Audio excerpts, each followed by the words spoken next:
Tarzan's First Love by Edgar Rice Burroughs. Narrated by Peter Silverley.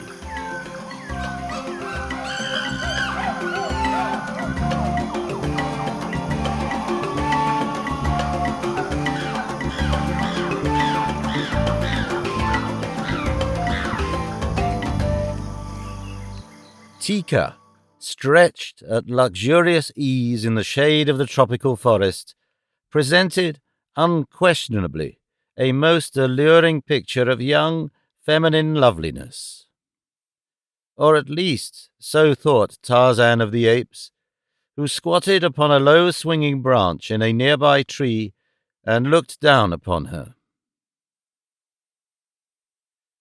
Just to have seen him there, lolling upon the swaying bough of the jungle forest giant, his brown skin mottled by the brilliant equatorial sunlight which percolated through the leafy canopy of green above him, his clean-limbed body relaxed in graceful ease, his shapely head partly turned in contemplative absorption, and his intelligent, grey eyes dreamily devouring the object of their devotion, you would have thought him the reincarnation of some demigod of old.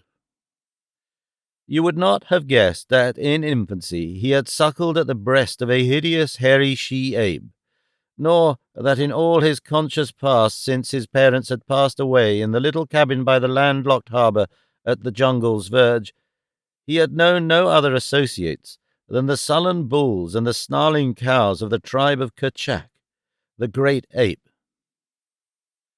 Nor could you have read the thoughts which passed through that active, healthy brain, the longings and desires and aspirations which the sight of Tikka inspired, would you have been any more inclined to give credence to the reality of the origin of the ape-man. For from his thoughts alone you could never have gleaned the truth that he had been born to a gentle English lady, or that his sire had been an English nobleman of time-honoured lineage. Lost to Tarzan of the Apes was the truth of his origin. That he was John Clayton, Lord Greystoke, with a seat in the House of Lords, he did not know, nor, knowing, would have understood. Yes, Tikka was indeed beautiful. Of course, Carla had been beautiful. One's mother is always that. But Tikka was beautiful in a way all of her own, an indescribable sort of way which Tarzan was just beginning to sense in a rather vague and hazy manner. For years had Tarzan and Tikka been playfellows, and Tikka still continued to be playful while the young bulls of her own age were rapidly becoming surly and morose. Tarzan, if he gave the matter much thought at all, probably reasoned that his growing attachment for the young female could be easily accounted for by the fact that of the former playmates, she and he alone retained any desire to frolic as of old. But today, as he sat gazing upon her, he found himself noting the beauties of Tikka's form and features, something he never had done before, since none of them had aught to do with Tikka's ability to race nimbly through the lower terraces of the forest in the primitive games of tag and hide-and-go-seek which Tarzan's fertile brain evolved. Tarzan scratched his head, running his fingers deep into the shock of black hair which framed his shapely, boyish face. He scratched his head and sighed. Tikka's new-found beauty became as suddenly his despair. He envied her the handsome coat of hair which covered her body. His own smooth brown hide he hated with a hatred born of disgust and contempt. Years back he had harboured a hope that some day he, too, would be clothed in hair as were all his brothers and sisters, but of late he had been forced to abandon the delectable dream. Then there were Tikka's great teeth, not so large as the male's, of course, but still mighty, handsome things by comparison with Tarzan's feeble white ones. And her beetling brows and broad flat nose and her mouth, Tarzan had often practiced making his mouth into a little round circle and then puffing out his cheeks while he winked his eyes rapidly. But he felt that he could never do it in the same cute and irresistible way in which Tikka did it. And as he watched her that afternoon and wondered, a young bull ape who had been lazily foraging for food beneath the damp, matted carpet of decaying vegetation at the roots of a nearby tree lumbered awkwardly in Tikka's direction. The other apes of the tribe of Kerchak moved listlessly about or lolled restfully in the midday heat of the equatorial jungle. From time to time, one or another of them had passed close to Tikka, and Tarzan had been uninterested. Why was it then that his brows contracted and his muscles tensed as he saw Torg pause beside the young she and then squat down close to her? Tarzan always had liked Torg. Since childhood they had romped together. Side by side they had squatted near the water, their quick, strong fingers ready to leap forth and seize Pisa, the fish, should that wary denizen of the cool depths dart surfaceward to the lure of the insects Tarzan tossed upon the surface of the pool. Together they had baited Tublat and teased Numa, the lion. Why then should Tarzan feel the rise of the short hairs at the nape of his neck merely because Torg sat close to Tikka? It is true that Torg was no longer the frolicsome ape of yesterday. When his snarling muscles bared his giant fangs, no one could longer imagine that Torg was in as playful a mood as when he and Tarzan had rolled upon the turf in mimic battle. The Torg of today was a huge, sullen bull ape, somber and forbidding. Yet he and Tarzan never had quarreled. For a few minutes the young ape watched Torg press closer to Tikka. He saw the rough caress of the huge paw as it stroked the sleek shoulder of the she, and then Tarzan of the apes slipped cat-like to the ground and approached the two. As he came, his upper lip curled into a snarl, exposing his fighting fangs, and a deep growl rumbled from his cavernous chest. Torg looked up, batting his bloodshot eyes. Tikka half raised herself and looked at Tarzan. Did she guess the cause of his perturbation? Who may say?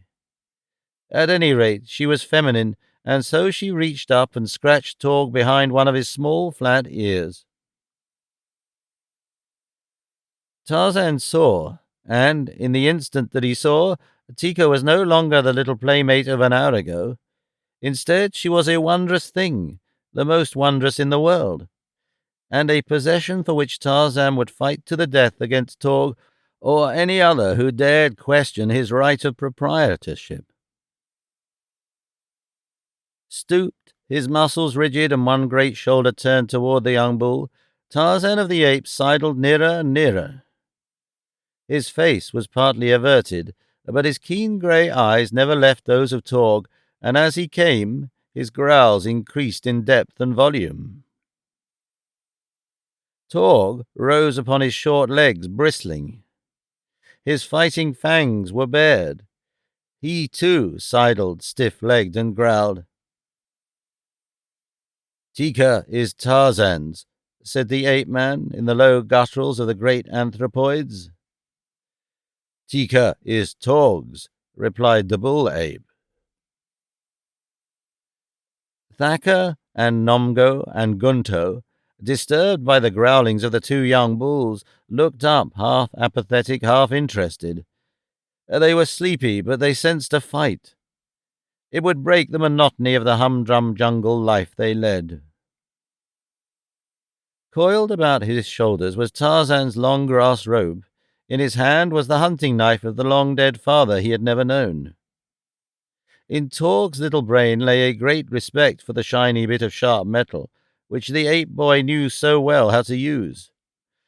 With it had he slain Tublat, his fierce foster-father, and Bolgani, the gorilla. Torg knew these things, and so he came warily, circling about Tarzan in search of an opening. The latter, made cautious because of his lesser bulk and the inferiority of his natural armament, followed similar tactics.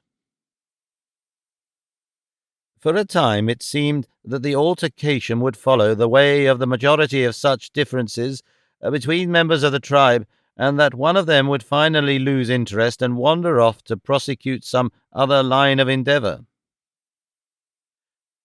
Such might have been the end of it had the casus belli been other than it was. But Tikka was flattered at the attention that was being drawn to her and by the fact that these two young bulls were contemplating battle on her account. Such a thing never before had occurred in Tikka's brief life. She had seen other bulls battling for other and older she's, and in the depth of her wild little heart she had longed for the day when the jungle grasses would be reddened with the blood of mortal combat for her fair sake. So now she squatted upon her haunches and insulted both her admirers impartially. She hurled taunts at them for their cowardice, and called them vile names such as Hista the snake and Dango the hyena. She threatened to call Mumga to chastise them with a stick. Mumga, who was so old that she could no longer climb and so toothless that she was forced to confine her diet almost exclusively to bananas and grubworms. The apes who were watching heard and laughed. Torg was infuriated. He made a sudden lunge for Tarzan, but the ape-boy leapt nimbly to one side, eluding him, and with the quickness of a cat wheeled and leapt back again to close quarters. His hunting knife was raised above his head as he came in, and he aimed a vicious blow at Torg's neck. The ape wheeled to dodge the weapon so that the keen blade struck him but a glancing blow upon the shoulder. The spurt of red blood, a shrill cry of delight from Tikka. Ah, but this was something worthwhile. She glanced about to see if others had witnessed this evidence of her popularity. Helen of Troy was never one whit more proud than was Tikka at that moment. If Tikka had not been so absorbed in her own vaingloriousness, she might have noted the rustling of leaves in the trees above her, a rustling which was not caused by any movement of the wind, since there was no wind. And had she looked up, she might have seen a sleek body crouching almost directly over her, and wicked yellow eyes glaring hungrily down upon her. But Tikka did not look up. With his wound, Torg had backed off, growling horribly. Tarzan had followed him, screaming insults at him and menacing him with his brandishing blade. Tikka moved from beneath the tree in an effort to keep close to the duelists. The branch above Tikka bent and swayed a trifle with the movement of the body of the watcher stretched along it. Torg had halted now and was preparing to make a new stand. His lips were flecked with foam and saliva drooled from his jowls. He stood with head lowered and arms outstretched, preparing for a sudden charge to close quarters. Could he but lay his mighty hands upon that soft brown skin, the battle would be his. Torg considered Tarzan's manner of fighting unfair. He would not close. Instead, he leapt nimbly, but just beyond the reach of Torg's muscular fingers. The ape-boy had as yet never come to a real trial of strength with a bull-ape, other than in play, and so he was not at all sure that it would be safe to put his muscles to the test in a life-and-death struggle. Not that he was afraid, for Tarzan knew nothing of fear. The instinct of self-preservation gave him caution. That was all. He took risks only when it seemed necessary, and then he would hesitate at nothing. His own method of fighting seemed best fitted to his build and to his armament. His teeth, while strong and sharp, were as weapons of offense, pitifully inadequate by comparison with the mighty fighting fangs of the anthropoids. By dancing about just out of reach of an antagonist, Tarzan could do infinite injury with his long, sharp hunting knife, and at the same time escape many of the painful and dangerous wounds which would be sure to follow his falling into the clutches of a bull-ape. And so Torg charged and bellowed like a bull, and Tarzan of the Apes danced lightly to this side and that, hurling jungle billingsgate at his foe, the while he nicked him now and again with his knife. There were lulls in the fighting when the two would stand panting for breath, facing each other, mustering their wits and their forces for a new onslaught. It was during a pause such as this that Torg chanced to let his eyes rove beyond his foeman. Instantly the entire aspect of the ape altered. Rage left his countenance to be supplanted by an expression of fear.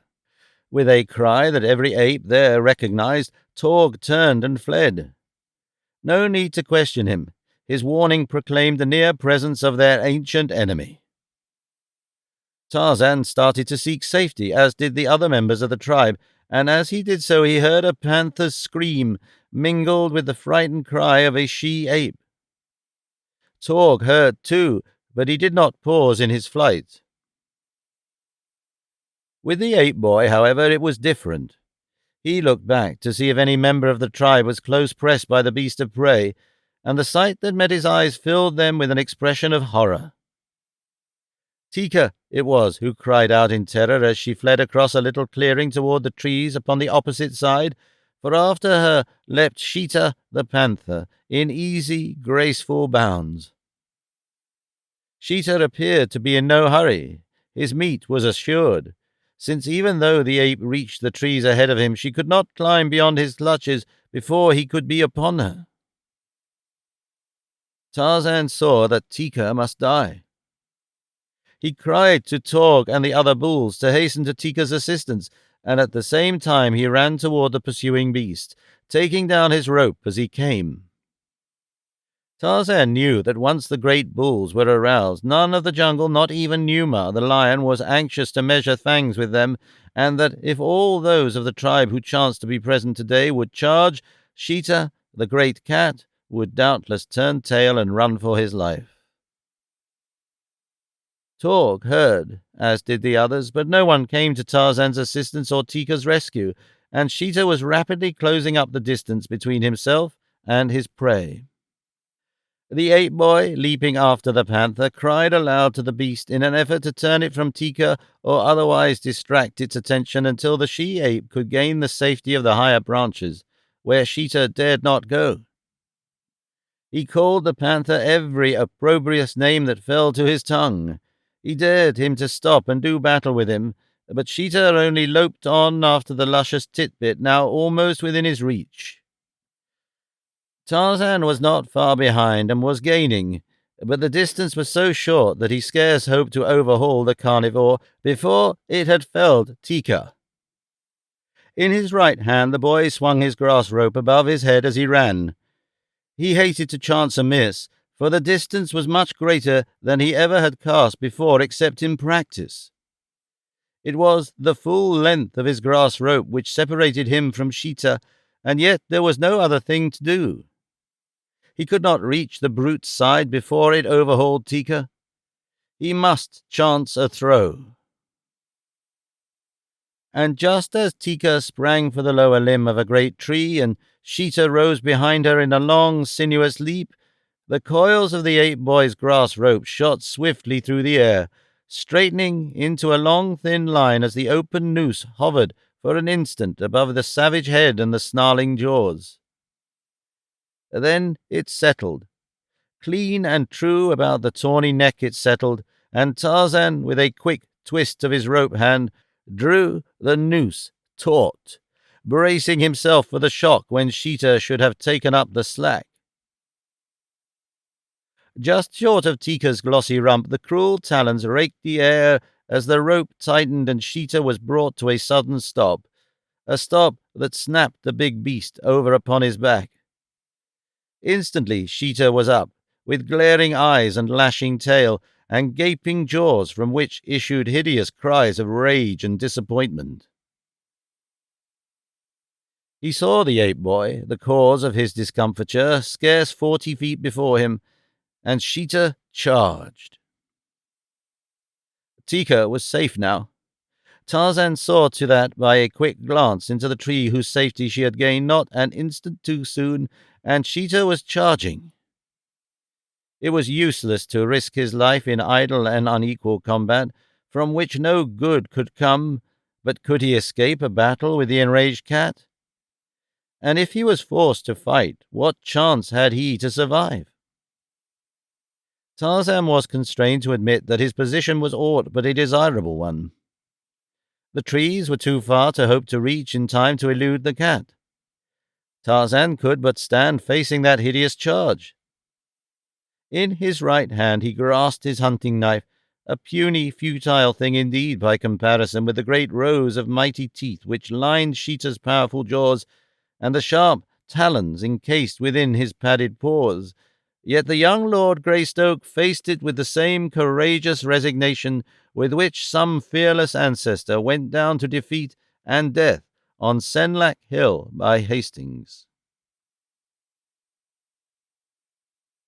From safety points in the trees the great apes watched, screaming hatred at Sheeta and advice at Tarzan, for the progenitors of man have naturally many human traits. Tikka was frightened. She screamed at the bulls to hasten to Tarzan's assistance, but the bulls were otherwise engaged, principally in giving advice and making faces. Anyway, Tarzan was not a real Mangani, so why should they risk their lives in an effort to protect him? And now Sheeta was almost upon the lithe, naked body, and the body was not there. Quick as was the great cat, the ape-boy was quicker. He leapt to one side almost as the panther's talons were closing upon him, and as Sheeta went hurtling to the ground beyond, Tarzan was racing for the safety of the nearest tree. The panther recovered himself almost immediately, and, wheeling, tore after his prey, the ape-boy's rope dragging along the ground behind him. In doubling back after Tarzan, Sheeta had passed around a low bush. It was a mere nothing in the path of any jungle creature of the size and weight of Sheeta, provided it had no trailing rope dangling behind. But Sheeta was handicapped by such a rope, and as he leapt once again after Tarzan of the Apes, the rope encircled the small bush, became tangled in it, and brought the panther to a sudden stop. An instant later, Tarzan was safe among the higher branches of a small tree into which Sheeta could not follow him. Here he perched, hurling twigs and epithets at the raging feline beneath him. The other members of the tribe now took up the bombardment, using such hard-shelled fruits and dead branches as came within their reach, until Sheeta, goaded to frenzy and snapping at the grass rope, finally succeeded in severing its strands.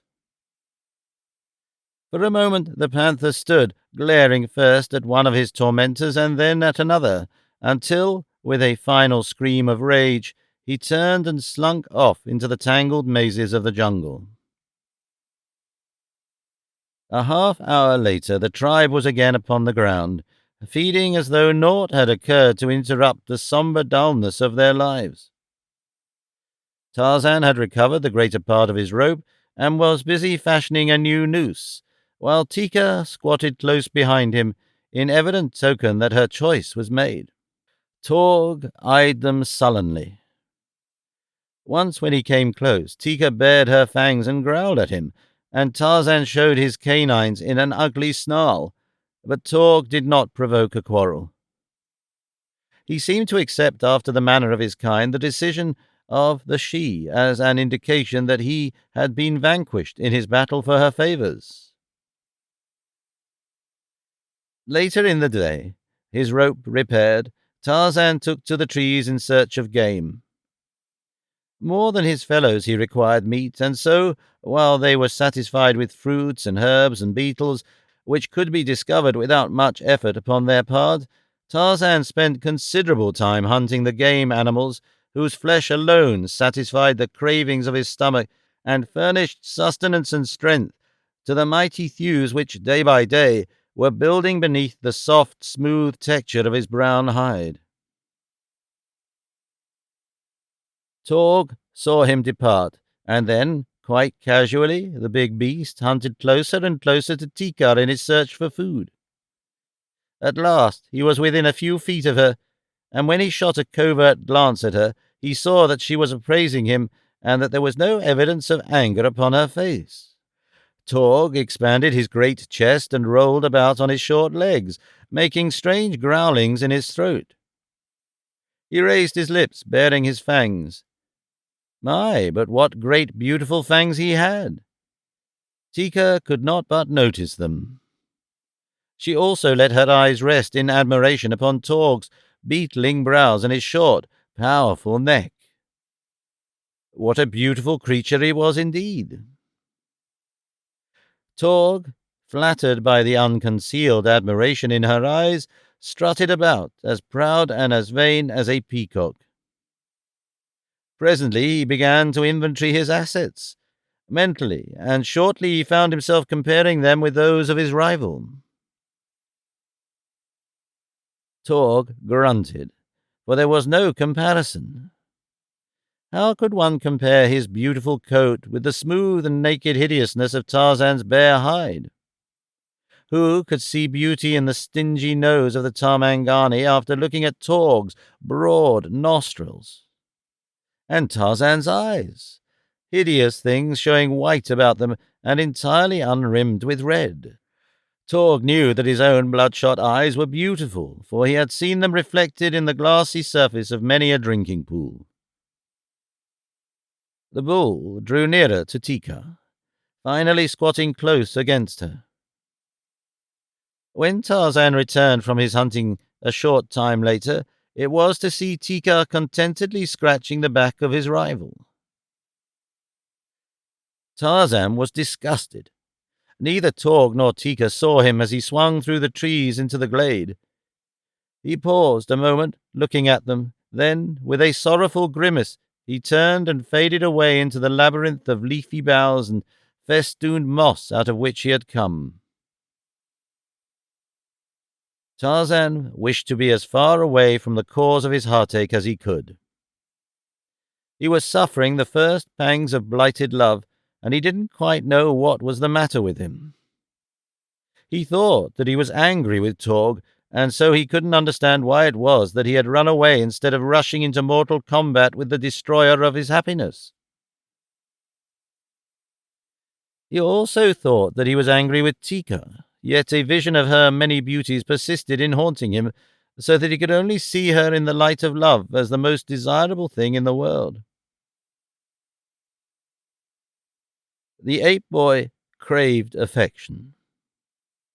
From babyhood until the time of her death, when the poisoned arrow of Kulonga had pierced her savage heart, Kala had represented to the English boy the sole object of love which he had known. In her wild, fierce way, Kala had loved her adopted son, and Tarzan had returned that love, though the outward demonstrations of it were no greater than might have been expected from any other beast of the jungle.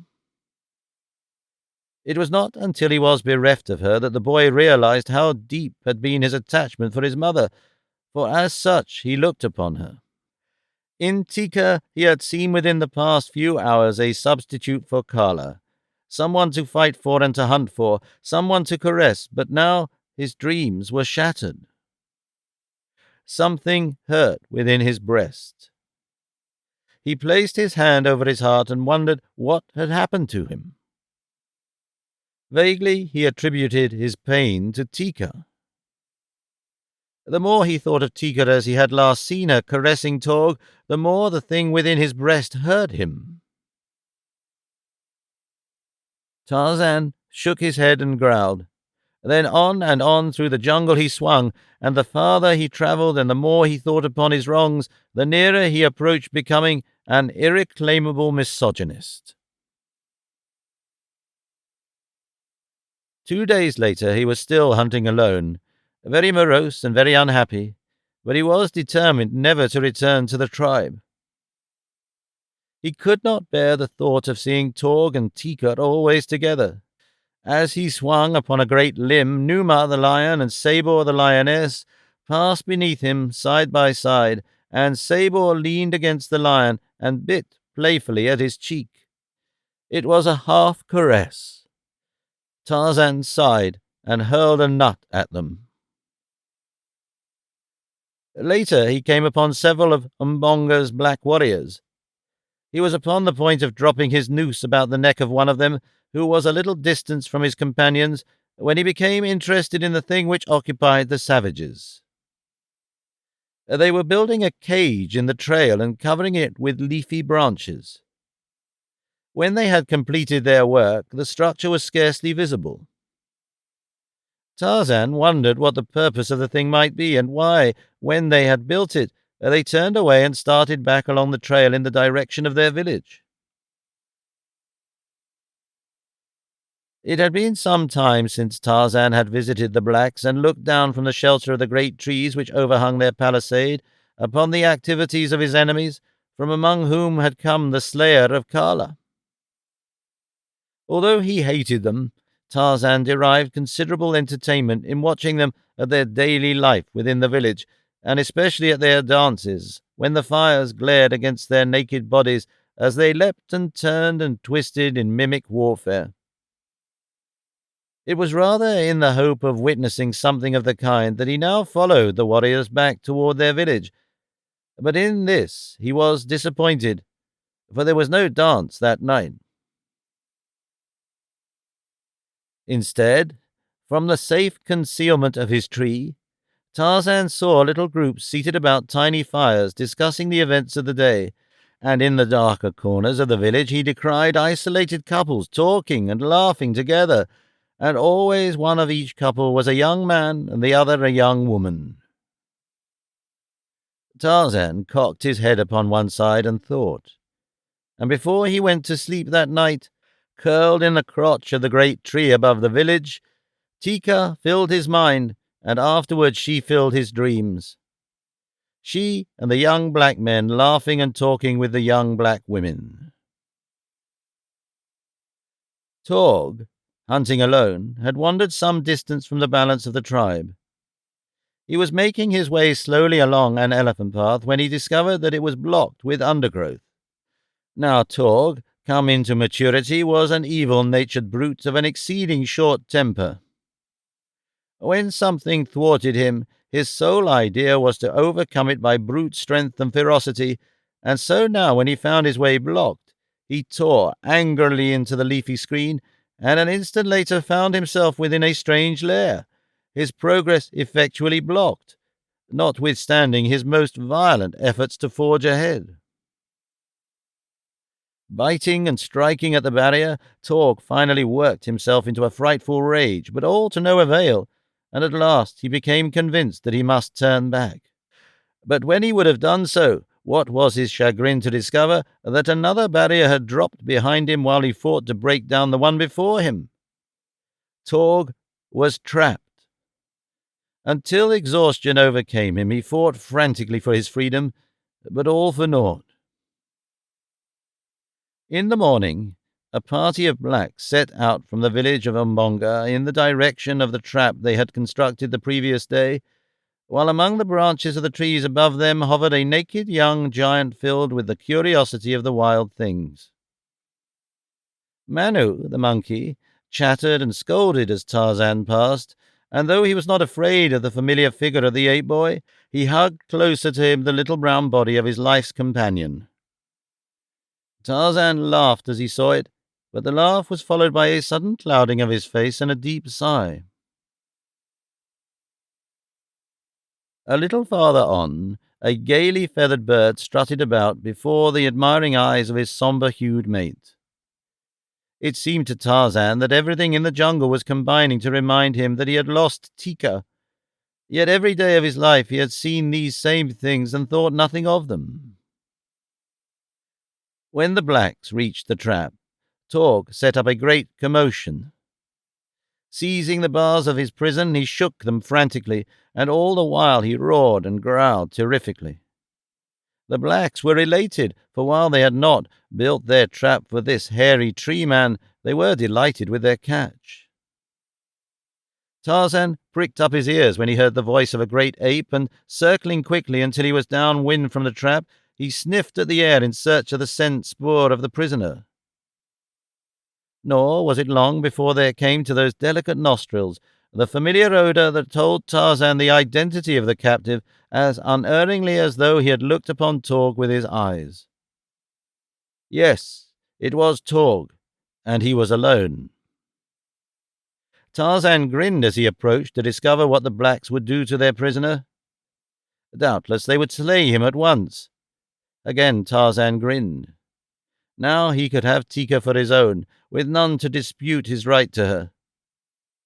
As he watched, he saw the black warriors strip the screen from about the cage, fasten ropes to it, and drag it away along the trail in the direction of their village. Tarzan watched until his rival passed out of sight, still beating upon the bars of his prison and growling out his anger and his threats. Then the ape boy turned and swung rapidly off in search of the tribe and Tikka. Once upon the journey, he surprised Sheeta and his family in a little overgrown clearing. The great cat lay stretched upon the ground, while his mate, one pawed across her lord's savage face, licked at the soft white fur at his throat. Tarzan increased his speed then until he fairly flew through the forest, nor was it long before he came upon the tribe. He saw them before they saw him, for of all the jungle creatures none passed more quietly than Tarzan of the Apes. He saw Kama and her mate feeding side by side, their hairy bodies rubbing against each other. And he saw Tikka feeding by herself. Not for long would she feed thus in loneliness, thought Tarzan, as with a bound he landed amongst them. There was a startled rush and a chorus of angry and frightened snarls, for Tarzan had surprised them. But there was more, too, than mere nervous shock to account for the bristling neck hair which remained standing long after the apes had discovered the identity of the newcomer. Tarzan noticed this, as he had noticed it many times in the past, that always his sudden coming among them left them nervous and unstrung for a considerable time, and that they one and all found it necessary to satisfy themselves that he was indeed Tarzan by smelling about him a half-dozen or more times before they calmed down. Pushing through them, he made his way toward Tikka, but as he approached her, the ape drew away. "Tikka," he said, "it is Tarzan. You belong to Tarzan. I have come for you." The ape drew closer, looking him over carefully. Finally, she sniffed at him as though to make assurance doubly sure. "Where is Torg?" she asked. "The Gomangani have him," replied Tarzan. "They will kill him." In the eyes of the she, Tarzan saw a wistful expression and a troubled look of sorrow as he told her of Torg's fate, but she came quite close and snuggled against him, and Tarzan, Lord Greystoke, put his arm about her. As he did so, he noticed, with a start, the strange incongruity of that smooth, brown arm against the black and hairy coat of his lady love. He recalled the paw of Sheeta's mate across Sheeta's face. No incongruity there. He thought of little Manu hugging his she, and how the one seemed to belong to the other. Even the proud male bird with his gay plumage bore a close resemblance to his quieter spouse, while Numa, but for his shaggy mane, was almost a counterpart of Sabor, the lioness.